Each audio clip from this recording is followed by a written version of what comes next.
And farmers are beginning to comprehend the destruction of large swathes of the western part of Kangaroo Island, and a warning tonight will be showing images of livestock that have perished. These photographs taken by our reporters on the island show the burnt-out terrain. Homes and buildings are virtually unrecognisable, having been reduced to rubble. The fireground is still smouldering and there's deep concern for livestock, pets and native animals. There are tributes tonight as well for the two men who lost their lives in the island tragedy, Dick Lang and his son Clayton. In a moment we'll go live to KI, but first Claire Campbell begins our coverage. Just 2 days ago, this was Johnny Gloyn's much-loved homestead and woodwork gallery, and the place he met the love of his life. I always believed that somebody walked through the doors of my gallery, and one day Simone did. 5 years ago I lost my gallery and I'm doing it all again. Yeah, shit. It's the second fire that has wiped out Johnny's livelihood. All that's salvageable is this bocce set, which also survived the last fire. Days earlier, Johnny was celebrating Christmas with his family on the veranda. Now he's just thankful he escaped with his life and his prized Holden Premier. Through just a wall of flame, only just seeing the road.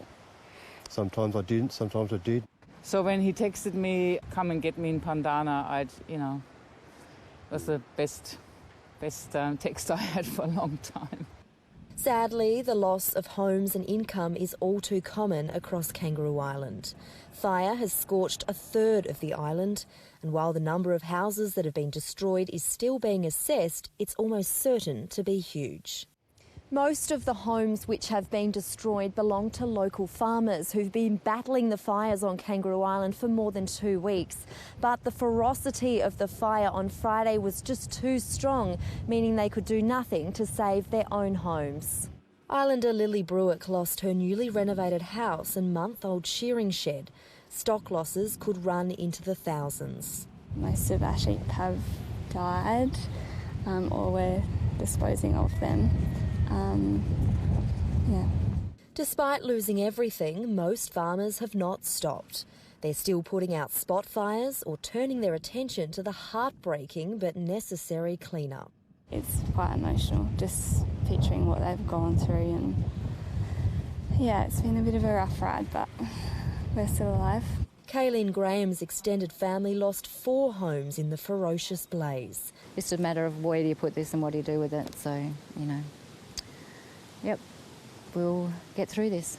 But she and other islanders are rallying together to ensure everyone is well fed and hydrated.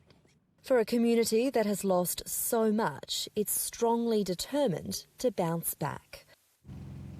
Let's bring in our reporters who are on Kangaroo Island now, Claire Campbell and Casey Briggs. Claire, we'll start with you. Give us an update on the latest on the bushfire situation. It's not good news tonight, I'm afraid, Stacey. This fire was downgraded to an advice level last night, but in the past hour the threat has increased and it's been upgraded again to a watch and act warning. Firefighters are tonight responding to outbreaks and spot fires around Stokes Bay and Vivon Bay. Now, over the course of this fire, 11 water bombing aircraft have been deployed, dropping more than 1 million litres of water on the island. And given the threat of spot fires still occurring, there will be a total fire ban in place on the island again tomorrow.